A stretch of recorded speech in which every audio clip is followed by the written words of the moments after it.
अगं मला का नाही खूप वेळ झाला आणि सगळे गवडणी बाजारला गेले आम्ही एकटीच घरी राहिली. अगं बाई तुला काय वाटते म्हणजे आपण दोघं सोबत मिळून जायचं का? जायचं. अगं बाई मी पण त्यासाठी येत होती बघ तुझ्यासाठी. हो का? चल मग जायचं बाजारला. अगं पण थांब ना मी काय म्हटलं आपण ते सत्यभामा ताई आहे ना. अगं हो तिला घेऊन जाऊया. हा तिला आवाज देते. अगे सत्यभामा वाट कोण होती का गोपिका? सांगायचं. अगं बाई कुठे आहे तुम्ही? अगं तुझ्याच घराकडे कसला पैशाला. काय अगो बाजारला नेण्याकरता आला तुला. का माझ्याला गेला तुम्ही? नाही. अगं माझे पण तेच झालं. हो का? चल ना ग तू. अगं गावची मंडळी होती. हो. मंडळी काय पाहुणे वगैरे आले. हो.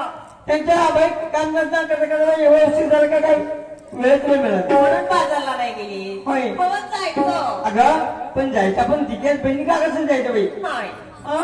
मग आपल्या सोबत कोणीतरी पाहिजे. म्हातारी बाई पाहिजे ना. हो. तुला माहिती ना मावशी मग काय मग काय हो मला माहित आहे. माहिती ना. हो. चला मग चल मग जायचं. चला.